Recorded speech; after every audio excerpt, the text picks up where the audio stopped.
À Thanksgiving, mon père a forcé mon fils à se lever, et a énuméré 3 raisons pour lesquelles il méritait qu'on le nourrisse, cette année. Mon neveu, lui, se contentait de rire sur sa chaise. Mon fils avait 10 ans. Il a commencé à parler. Je me suis levé, avant même qu'il ne finisse sa première phrase. J'ai dit, « Assieds-toi, mon grand ». Puis, j'ai regardé mon père. Ce remboursement d'emprunt immobilier, que je paie depuis mars, j'ai informé la banque que ce mois-ci serait le dernier. J'ai attrapé nos manteaux. Au matin, j'avais 71 appels en absence. Mon père a fait teinter sa fourchette contre son verre, puis il a dit, « Très bien, passons à la tradition. Les enfants d'abord. Debout, et dites-nous 3 raisons pour lesquelles vous méritez qu'on vous nourrisse, cette année. » Toute la pièce a ri, comme s'il s'agissait d'une blague connue de tous. Mon neveu Tyler, âgé de 12 ans, le sourire déjà narquois, a reculé sa chaise. La dinde cuisait, luisante sur un grand plat. Des petits pains à l'orange reposaient dans une corbeille, doublée d'un tissu. Une table pliante avait été ajoutée, au bout de la grande table en chêne, tant nous étions bénis, cette année. Des feuilles en papier portaient le prénom de chacun, tracé de la belle écriture cursive de ma mère. À la télévision, le match de football était en sourdine, afin que nous puissions être pleinement présents. Le prénom de Léo figurait également sur une feuille. Il avait 10 ans. Il s'était habillé tout seul, enfilant la chemise à col que je lui avais préparée le matin même. À l'arrière de sa tête, ses cheveux gardaient un épi rebelle, peu importe le nombre de fois où j'avais tenté de le lisser. Il m'a regardé, juste avant de se lever. J'ai essayé de lui rendre son sourire, mais ma gorge s'est serrée. « Allez, vas-y » a dit mon père, « monte près du vaisselier, pour que tout le monde te voie. » Léo a dégluti, puis s'est dirigé vers le coin situé entre le buffet et le réfrigérateur. Il a posé ses paumes à plat sur ses cuisses, comme s'il s'apprêtait à passer un examen. Tyler a laissé échapper un petit ricanement méprisant. Il n'a même pas cherché à le cacher. Ma sœur a chuchoté à son tout petit, « Regarde ton cousin, c'est important. » 3 raisons, a répété mon père, en hochant la tête tel un juge. Pas de répétition. Tu ne peux pas nous ressortir le refrain des bonnes notes, si tu l'as déjà dit l'an dernier. J'ai regardé la bouche de mon fils s'ouvrir, puis se refermer. Ses joues sont devenues roses. Il a fixé le sol. Dans mes oreilles, je n'entendais plus que les battements de mon propre cœur. Je suis gentil, a-t-il fini par murmurer. J'ai aidé Madame Grant à porter les. Plus fort, a coupé mon père. Tiens-toi droit. Mériter sa nourriture, ce n'est pas un détail. J'ai brusquement reculé ma chaise. Les pieds ont grincé sur le sol, ce qui a attiré le regard de toute l'assemblée sur moi. « Assieds-toi, mon grand » ai-je dit à Léo. Ma voix n'a pas tremblé, même si mes mains, elles, frémissaient. Les yeux de Léo se sont ancrés dans les miens. Il s'est rassis si rapidement qu'il a failli rater son siège. « Pardon » a lancé mon père. Il avait déjà sa serviette de table chiffonnée en boule dans son poing. Il faisait toujours cela lorsqu'il se mettait en colère. C'est la tradition.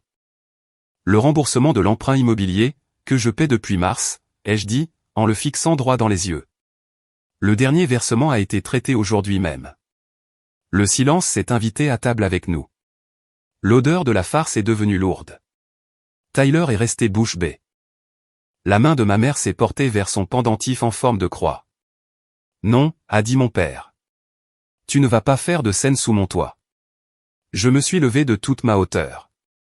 J'ai attrapé le manteau de Léo, suspendu au dossier de sa chaise, et je l'ai aidé à l'enfiler comme lorsqu'il avait 5 ans, comme je l'avais toujours fait. J'ai pris le mien. J'ai laissé la tarte à la citrouille que j'avais apportée, celle que j'avais préparée la veille au soir, pendant que Léo dessinait des dindes sur des brouillons de papier, assis au comptoir. « C'est fini pour nous » ai-je dit. Joyeux Thanksgiving. Nous sommes passés devant la console de l'entrée, là où ma mère garde la petite coupelle pour les clés, et le panier pour les enveloppes de l'église. J'ai senti chaque regard peser sur mon dos, de la même manière que l'on ressent la chaleur d'un four, au moment où la porte s'ouvre. J'ai gardé les yeux fixés droit devant moi. Les doigts de mon fils ont trouvé le bord de ma manche, et s'y sont agrippés. J'ai 36 ans. J'habite à Kansas City. Je suis mère célibataire. Je gère la paix pour un distributeur de boissons, ce qui signifie que je sais faire la différence entre une erreur isolée et un comportement systématique. Cela fait aussi de moi le genre de personne que l'on appelle, lorsque les comptes sont un véritable désastre. Parce que j'arrive généralement à apaiser les tensions. Mes parents l'ont compris très tôt. En mars dernier, lorsque mon père a été licencié de l'usine, il m'a dit, c'est juste une mauvaise passe, une transition. Le refinancement est en cours. Nous avons simplement besoin d'un coup de main pendant 2 ou 3 mois. Pour ne pas rater les mensualités de l'emprunt. Je ne veux pas perdre la maison que ton grand-père a bâtie. Le montant s'élevait à 1487,32 € par mois. J'ai configuré un virement automatique, depuis mon application bancaire, directement vers leur organisme de crédit immobilier. Cela me semblait plus propre, plus formel, que de faire des transferts Venmo à ma mère. Le premier versement a été effectué le 28 mars. Je l'ai étiqueté « Maison Papa-Maman » et je l'ai colorié en vert dans mon tableau de suivi. Cela devait durer 2 mois, puis 3. Et puis, vous savez comment sont les expertises immobilières. Les taux d'intérêt sont particulièrement instables, en ce moment. Et puis, les heures de travail de ta sœur ont été réduites, alors elle et ses enfants passent plus de temps ici. Nous ne pouvons pas les laisser à la rue. Mais, bien avant cet emprunt, il y avait déjà tout le reste. Pendant 2 ans, chaque vendredi, j'effectuais un transfert de 100 €, avec la mention « course ». Tout avait commencé quand ma mère m'avait confié que sa retraite ne suffisait plus à couvrir les dépenses quotidiennes. J'épède les crampons de football de Tyler, parce que Jason prétendait que c'était un achat imprévu pour la rentrée scolaire. Cela m'a coûté 79,99 € chez Dick's, hors taxe. J'ai financé les manuels scolaires de Becca pour le semestre de printemps. Un montant de 742,16 € réglé avec ma carte, sous prétexte que le bureau de l'intendance avait du retard, et que les cours commençaient le lundi. J'ai payé avec ma carte de crédit l'OS un pack d'électroménager à 320 €, bénéficiant d'une réduction, amis et famille, parce que mon père voulait un nouveau réfrigérateur et une nouvelle cuisinière, sous prétexte qu'il avait enfin la cuisine qu'il méritait. À Pâques, il a raconté à ma tante qu'il avait payé tout ce matériel haut de gamme en espèces. J'ai ri avec eux. Je me disais que l'importance n'était pas de savoir qui en tirait la gloire, tant que la nourriture restait au frais, et que mon neveu avait de quoi cuisiner ses sandwichs au fromage fondu. C'est également nous, qui avons réservé, et versé la compte pour la semaine de vacances familiales au lac, l'été dernier. 2500 € pour bloquer la réservation. Ce paiement-là a été douloureux, mais je me répétais que je devais bien cela à Léo, pour qu'il garde de beaux souvenirs avec ses cousins. J'ai acheté les feux d'artifice, car mon père affirmait que ceux de la municipalité étaient des absurdités progressistes. J'ai réglé les frais de ménage en partant, parce que ma mère disait ne pas avoir les fonds nécessaires cette semaine-là. Les liens du sang sont sacrés. Mon père adorait répéter cette formule, comme s'il s'agissait d'un contrat, qu'on ne vous laissait jamais lire avant de signer. Pourtant, lorsqu'il s'agissait de mon fils, il modifiait constamment les clauses. Ils n'ont affiché la photo d'école de Léo sur le mur familial, que lorsque je leur en ai fait la remarque à Noël, l'année de ses 8 ans. Le cadre qu'ils ont choisi était ébréché dans un angle, et, si l'on y regardait de près, on pouvait encore apercevoir une photo de classe de Tyler juste derrière. Personne d'autre ne semblait s'en émouvoir. La journée des cousins avait lieu au moins une fois par mois. Je découvrais ensuite des photos, des t-shirts assortis, des sorties au parc de trampoline, au verger, ou à un match des Royals. Il y avait même des bocaux personnalisés avec leurs prénoms en lettres vinyles, Tyler, Adi, Max. Jamais Léo. Quand je demandais des explications, ma mère répondait « Oh, cela s'est décidé à la dernière minute. » Ou encore « C'était un soir d'école, ma chérie. » Ou bien, tu sais, les foules le stressent un peu. Comme si je n'étais pas celle qui, depuis qu'il est tout petit, l'accompagne, s'assoit à ses côtés sur des bancs collants, et lui tient la main dans les parkings. Léo est un enfant calme. C'est le genre de petit garçon qui bouquine pendant les réunions de famille, alors que les autres s'agitent et se chamaillent. Il adore les Legos. Il dit merci au caissier sans que j'aie besoin de le lui rappeler. Il répète des blagues à l'avance, pour pouvoir les raconter correctement. Ce n'est absolument pas un enfant à problème. Je sais pertinemment que rien de ce qu'ils ont fait ne l'a rendu mauvais, mais les enfants ressentent tout. Ils s'en rendaient compte. L'hiver dernier, mon père m'a demandé de co-signer un emprunt pour Jason, afin qu'il puisse s'acheter un nouveau camion, et lancer son entreprise de transport et d'aménagement paysager. Les mensualités s'élevaient à 680 €, uniquement pour l'aider à se constituer un historique de crédit solide. Mon père m'a dit, ce n'est pas comme si c'était toi qui allais payer, de toute façon. J'ai dit, non. Pour une fois, j'ai prononcé cette réplique que j'avais tant répétée devant mon miroir, je ne peux pas engager mon nom pour la dette de quelqu'un d'autre. L'atmosphère s'est refroidie d'un coup. Mon père ne m'a pas adressé la parole pendant une semaine. Suite à cela, 2 journées des cousins ont été organisées, sans que je n'en sois même informé. Le nom de Léo n'a même pas été tiré au sort lors de l'échange de cadeaux des cousins, alors que c'était moi, qui avait financé la soirée pizza durant laquelle le tirage avait eu lieu. J'aurais dû anticiper l'incident de Thanksgiving. Mon père avait déjà fait cette remarque sur le fait de mériter sa nourriture, à l'époque où Tyler avait 4 ans. Il trouvait amusant de faire des singeries à un enfant, avant de lui accorder son dessert. Mais, cette année-là, le jeu s'est transformé en tradition. Chaque enfant devait énumérer 3 raisons.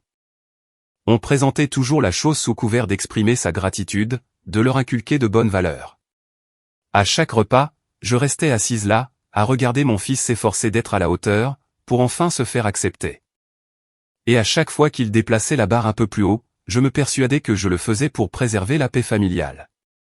Je me répétais que 2 réalités opposées pouvaient coexister, ils avaient besoin d'aide financière, et ils aimaient mon fils, à leur manière maladroite. J'achetais des gâteaux ronds généreusement glacés, des assiettes en carton chez Costco, et je fixais le tapis quand on offrait à Léo un sachet de soda en plastique à 1 €, pendant que Tyler déballait un jeu pour sa console Switch. Je me rassurais en me disant que cela s'équilibrait, puisque de retour à la maison, je saurais compenser cette injustice. Puis, ce fameux jeudi est arrivé.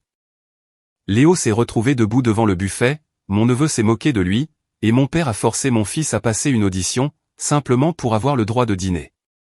Tout cela, dans une maison dont je payais le crédit immobilier depuis 9 mois. Un comportement systématique, pas une simple maladresse. Nous n'avons pas claqué la porte en partant. L'air frais du couloir a sonné comme une libération. L'odeur des bougies à la cannelle de ma mère nous a accompagnés jusqu'au seuil, avant de s'éteindre sur le porche. Léo est monté sur le siège passager, a bouclé sa ceinture, et a fixé ses genoux. « Est-ce que j'ai fait quelque chose de mal ?» a-t-il demandé d'une toute petite voix. « Non », ai-je répondu. « Pas du tout. » Nous sommes restés immobiles un instant. À travers la fenêtre du salon, je pouvais apercevoir l'ombre de mon père, écartant les rideaux de 2 doigts. Mon téléphone s'est mis à vibrer. « Ne t'avise pas de partir », m'écrivait mon père. « Tu te ridiculises. Voilà pourquoi tu n'as pas de mari. » J'ai enclenché la marche arrière. J'ai roulé jusqu'au bout de la rue, puis je me suis garé sur le parking de l'église, juste sous la grande croix lumineuse. C'était le premier endroit calme qui me soit venu à l'esprit pour m'arrêter. Mes mains tremblaient sur mes genoux. Je déteste le fait qu'elles tremblent encore, alors même que je sais parfaitement ce qu'il convient de faire. « Maman », a dit Léo. « Tout va bien », ai-je répondu. Ou du moins, cela allait bientôt être le cas. J'ai ouvert mon application bancaire. Double authentification, reconnaissance faciale, puis l'écran d'accueil s'est affiché avec mes comptes courants, mes prélèvements et mes dossiers colorés. J'ai cliqué sur l'onglet des paiements de facture. Il était là, organisme Glenbrook, maison papa-maman, virement récurrent le 28 de chaque mois. Montant, 1487,32 €. Ricanement statut, traité le 28 novembre. Prochain prélèvement prévu, le 28 décembre. J'ai pris une inspiration si profonde que mes côtes m'en ont fait mal. J'ai appuyé sur « Gérer », puis sur « Annuler la série de paiements ». L'écran m'a demandé de confirmer ma certitude. Un avertissement s'est affiché, m'informant que j'annulais définitivement tous les versements à venir pour cette série, et que toute transaction déjà en cours ne pourrait être annulée. J'étais tout à fait sûr de moi. J'ai appuyé sur « Confirmer ». Une minuscule coche verte est apparue. C'est absurde de se dire qu'un symbole si petit puisse donner l'impression qu'un verrou vient de sauter. J'ai fait défiler l'écran jusqu'au transfert d'épargne, puis j'ai déplacé 1500 € du dossier « Facture » vers le dossier « Léo » ou « Avenir ». J'avais choisi cette appellation lorsqu'il était bébé, car le mot « université » me semblait trop réducteur, et le mot « urgence » me donnait l'impression d'attirer le malheur.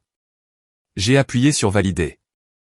J'ai fait une capture d'écran des 2 confirmations, puis je me les suis envoyées par courriel, avec pour objet, novembre, vieille habitude de comptable. Ensuite, j'ai ouvert mes messages. J'ai écrit sur le groupe de discussion familiale. Mon pouce est resté suspendu au-dessus du bouton d'envoi. J'ai effacé la seconde phrase que j'avais commencée, concernant les courses. Une limite à la fois. J'ai envoyé, le versement d'aujourd'hui était le dernier. Désormais, gérez votre emprunt vous-même. Les notifications ont immédiatement fusé. Tu es sérieuse, de la part de Becca. En plein Thanksgiving, de la part de ma mère. Une suite d'émoticônes levant les yeux au ciel envoyés par Jason. Puis, mon père, tu nous revaudras ça. Nous t'avons élevé. Suivi de, on arrive chez toi pour s'expliquer. Ouvre la porte. J'ai verrouillé mon téléphone, puis je l'ai posé, face contre table, dans le porte-gobelet. On peut aller prendre une glace, a demandé Léo, de cette voix qui montrait qu'il cherchait simplement à se raccrocher à une routine normale. Le Dairy Queen est fermé aujourd'hui. Voyons si la station-service Quick Trip propose des glaces italiennes. Ce n'était pas le cas. Nous nous sommes donc rabattus sur 2 granités à la cerise, et 2 pauvres cookies industriels, qui avaient un goût de sucré de congélateur. Nous sommes restés assis dans la voiture, le chauffage allumé, tandis que nos gobelets commençaient à condenser dans leur logement. Léo a appuyé sa tête contre le dossier, et a fermé les yeux. Que allais-tu dire, avant que je ne te demande de te rasseoir? Il a réfléchi. J'allais dire, chaque vendredi, j'aide mon maître à porter la grosse pile d'iPad. Et je déblaye le trottoir de Madame Clark quand il neige, et en échange, elle m'offre de petites clémentines. Et il s'est interrompu. Ça lui semblait stupide. Ce n'était pas stupide du tout. Mon chéri, lui ai-je dit, tu ne devrais jamais avoir à faire des efforts pareils, juste pour mériter un dîner. Il a hoché la tête. Il n'a pas pleuré. Il ne pleure pratiquement jamais devant moi. La nuit, il m'arrive de retrouver de petits mouchoirs chiffonnés près de son lit, ou des dessins cachés au fond d'un tiroir. Une maison dessinée avec des bonhommes allumettes, l'un d'eux se tenant légèrement à l'écart des autres. Sur le chemin du retour, l'éclairage public projetait des zébrures lumineuses sur le tableau de bord. Mon téléphone vibrait si fort qu'il faisait trembler la console centrale. Je n'ai pas répondu. Profitant d'un feu rouge, je l'ai basculé en mode « ne pas déranger ». Une fois à la maison, j'ai posé les restes sur le comptoir. Ma tarte ressemblait à une mauvaise blague, désormais. J'ai aidé Léo à enfiler son pyjama. Il s'est brossé les dents sans que j'aie besoin de lui demander. Nous avons regardé une émission culinaire, sans le son, jusqu'à ce qu'il s'endorme sur le canapé. Je l'ai enveloppé dans une couverture, puis je suis resté là, immobile pendant 1 minute, à contempler son visage qui conservait des traits de bébé dans son sommeil. Ses cils étaient longs, bien trop longs selon les critères bornés de mon père. J'ai récupéré le dessin de dinde sur lequel il avait travaillé la veille au soir, et je l'ai fixé sur notre réfrigérateur à l'aide d'un aimant. Une fois au lit, j'ai répondu à un unique message de ma tante May. Elle m'avait simplement demandé « Est-ce que ça va ?» sans aucun préambule. J'ai écrit « Nous allons bien. » Il va bien. J'ai annulé le virement. Il était temps, a-t-elle répliqué. Je t'aime. Tu veux que je passe demain? Oui, s'il te plaît, ai-je répondu. Je ne lui ai pas dit que je voulais qu'elle apporte des œufs mimosa, sous prétexte que ceux de ma mère étaient restés sur la table que nous avions fui, et que je savais que Léo en chercherait le lendemain par habitude. Elle en a apporté quand même. Comme toujours. Au matin, mon écran affichait 71 appels en absence. 7 messages vocaux, tous plus urgents les uns que les autres. Le groupe de discussion était un vrai champ de bataille. Tu nous as humiliés, de la part de ma mère. Ouvre cette porte, de mon père, envoyé à 22h13. Tu ne peux pas utiliser l'argent comme une arme sous prétexte que tu en as, signé Jason. Un message de ma belle-sœur Laura, s'il te plaît, pardonne-nous. C'était écœurant. Tyler a dépassé les bornes. Je la croyais sincère. Ce n'était pas elle, qui laissait régner une telle ambiance chez eux. À 8 heures précises, ma sonnette a retenti 3 fois d'affilée. J'ai laissé sonner. Ensuite, ma mère m'a envoyé une photo montrant l'écran de l'application de crédit immobilier de mon père, avec la date d'échéance entourée en rouge. Nous allons être en retard par ta faute, a-t-elle écrit. Ils vont nous appliquer des pénalités. C'est bien dommage, ai-je répliqué. Je ne suis pas votre banque. Et je refuse de financer une famille qui exclut mon propre fils. J'ai reposé mon téléphone. Je me sentais légère. Ce n'était pas de la colère, mais précisément l'absence de celle-ci, semblable à la première grande inspiration que l'on prend, en sortant de l'eau. Mon père a laissé un message vocal, qui débutait calmement pour finir par cette menace: nous raconterons à tout le monde que tu nous as volé. Je l'ai enregistré. Mon travail dans la gestion des paix m'a appris à tout documenter, même lorsque cela touche au domaine personnel. Il a écrit: tu es sous l'emprise de ton ex. Cela, alors même que mon ancien compagnon ne m'envoie des messages que pour convenir des heures de garde, ou pour parler du chien qu'il n'a finalement jamais pris avec lui. Il a ajouté: tu t'en mordres les doigts quand nous serons à la rue. Pourtant, l'emprunt de la maison est presque remboursé. Je le sais pertinemment. Je connais leur solde exact, puisque c'est moi qui ai mis en place les paiements automatiques. Je sais aussi qu'un délai de grâce s'applique. Je l'entendais déjà brandir les pires scénarios catastrophes, car c'est sa méthode habituelle pour terroriser les gens, et les faire rentrer dans le rang. Tante May est passée avec une boîte de mimosa, et une tarte sur laquelle figuraient encore les codes-barres du magasin, qu'elle avait oublié de décoller. Elle a serré chaleureusement Léo dans ses bras, puis elle m'a enlacé. Elle ne m'a pas dit: je te l'avais bien dit. En revanche, elle a glissé: ton père a toujours été ainsi, bien avant ta naissance. Pour lui, la gentillesse est un grand livre de contes. Elle s'est assise sur le rebord de mon canapé, et a déclaré: je suis fière de toi. Comme si j'avais accompli un acte héroïque, et pas simplement ce que j'aurais dû faire depuis déjà 6 mois. Laura m'a réécrit cet après-midi-là, demandant si elle pouvait passer avec Tyler pour qu'il s'excuse. J'ai accepté. Je ne veux pas que ces enfants grandissent en pensant que poser des limites signifie couper définitivement les ponts. Tyler s'est présenté dans mon entrée, les mains enfoncées dans la poche de son sweatshirt, et a bredouillé: désolé. J'ai souri doucement. Grand-père dit des choses, et moi, je. Puis, il a haussé les épaules. Il a 12 ans, et il a déjà appris à ne pas terminer ses phrases lorsqu'elles ressemblent trop à des aveux. Léo a répondu: ce n'est rien, parce qu'à 10 ans, il sait déjà comment pardonner aux autres pour ne pas gâcher la journée. J'ai observé leur visage, et je me suis dit: je dois briser ce cycle dès maintenant. Sinon, ils vont grandir avec ce modèle, et je me retrouverai un jour à une remise de diplôme en me répétant qu'il est désormais trop tard. Le lundi suivant, ma mère s'est présentée sur mon lieu de travail. Elle m'a appelé depuis le hall d'accueil, pour me dire: dis-leur que ta mère est là. Je suis descendu, car je ne suis pas sans cœur. Elle portait son gilet pour aller à l'église, et tenait une pochette, comme si j'avais un formulaire officiel à signer. Nous devrions aller parler à la banque ensemble, a-t-elle suggéré d'emblée. Toi, tu sais t'adresser à eux. Tu pourras leur expliquer pour la perte d'emploi de ton père, et pour ta sœur qui a la charge des enfants. Ils feront une exception. J'ai pris ma décision, ai-je coupé. Je ne reviendrai pas dessus. Tu as juste réagi sous le coup de la colère. Elle m'a affirmé qu'il plaisantait. Il taquine les garçons, lui aussi. Je sais ce que j'ai vu, ai-je rétorqué. Et je sais exactement ce que j'ai payé. Cela ne te ressemble pas, elle prononçait ces mots comme si elle consolait un enfant fiévreux. Tu as toujours eu un cœur d'or. C'est toujours le cas, ai-je répondu. Mais il bat aussi pour mon fils. Elle s'est mise à pleurer, versant ses larmes douces qu'elle utilise d'ordinaire comme un outil de manipulation pour forcer ma résistance. J'ai posé une boîte de mouchoirs sur la petite table ronde du hall, et je l'ai laissée pleurer. Elle a reniflé, puis a lancé: tu vas gâcher Noël. Je ne gâche absolument rien. J'ai gardé un ton parfaitement neutre, le même que j'emploie au travail lorsqu'un supérieur tente d'ajouter des heures supplémentaires sans autorisation préalable. Je refuse simplement de continuer à payer pour le toit d'une maison, où mon fils doit passer une audition pour avoir le droit de s'asseoir à table. Elle m'a dévisagé, comme si elle ne reconnaissait plus les traits de mon visage. Puis, elle a resserré son gilet sur ses épaules, et est partie, en laissant un mouchoir usagé chiffonné en forme de rose sur la chaise. Ce soir-là, mon père m'a envoyé une photo montrant un bandeau d'avertissement pour retard de paiement, sur son portail d'emprunt. Il a écrit: le temps presse. J'ai répondu: alors appelle-les. Ensuite, j'ai mis mon téléphone à charger.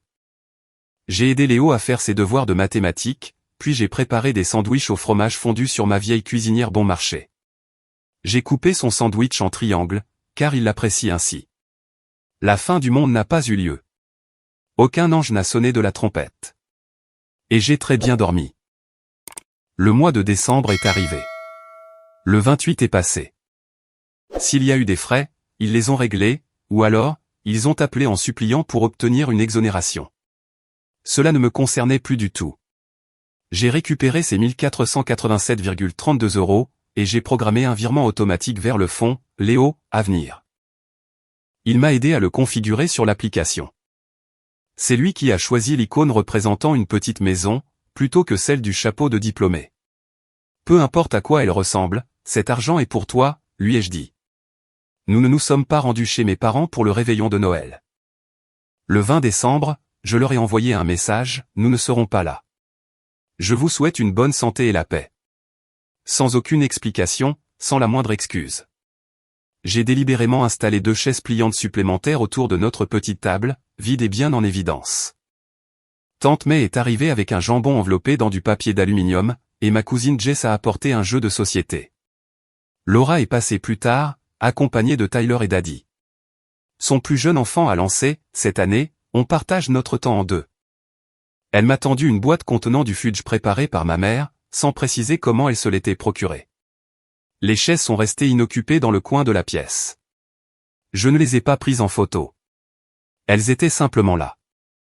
Léo a confectionné des marque-places, avec des fiches cartonnées et des crayons de couleur. Pour moi, il a écrit « Maman » en lettres capitales, et a ajouté un petit éclair, sous prétexte qu'il me trouve très forte quand je monte le panier de linge sur 2 étages d'un coup. Il a inscrit son propre prénom, L.O., et a dessiné une petite figurine Lego dans l'angle. Il a scotché son dessin de dinde au-dessus du canapé, en l'entourant de flocons de neige dessinés. Lorsque Jess a voulu attraper une serviette et a renversé son verre d'eau, tout le monde s'est empressé d'apporter des torchons. Personne n'a traité qui que ce soit de maladroit. Quand Tyler a perdu la première manche du jeu, il a ri et a demandé une revanche. Personne n'a cherché à en faire une leçon de morale. Après le repas, nous sommes allés nous promener pour admirer les illuminations de Noël. Il faisait un froid glacial, de cette fraîcheur piquante qui vous saisit le nez. Notre respiration formait des nuages de vapeur. Nous sommes passés devant 3 maisons arborant des Pères Noël gonflables, légèrement inclinées sur le côté. Quelque part, quelqu'un diffusait du Maria Carey un peu trop fort, les fenêtres entr'ouvertes. Léo a pris ma main sans rien demander, et je l'ai serré doucement en retour, évitant de trop appuyer, au cas où il aurait voulu garder l'air cool si un enfant du quartier venait à l'apercevoir. Une fois à la maison, il m'a tendu une carte qu'il avait fabriquée avec du papier cartonné. Sur le devant, il avait dessiné 2 silhouettes allumettes sous un toit, et écrit à l'intérieur, d'une écriture encore hésitante, « Merci de toujours me nourrir ». J'ai lissé la carte de la paume de ma main pendant un instant. Je l'ai fixée sur le réfrigérateur, juste en dessous de l'aimant de l'aquarium où nous étions allés en juin. Ce voyage, je l'avais financé moi-même, sans le dire à personne, car cela ne les regardait pas. Je n'ai pas pleuré. Je n'en éprouvais plus le besoin. En janvier, je me suis connecté à mes comptes bancaires, et j'ai vu passer le premier virement automatique vers le fonds Léo Avenir. L'icône de la petite maison s'est colorée d'un mince liseré. J'ai fermé la page, ouvert un nouvel onglet, et commandé un cadre chez Target pour sa photo de classe la plus récente. Je l'ai suspendu dans notre couloir, bien au centre, à hauteur des yeux, et pas dans un recoin sombre.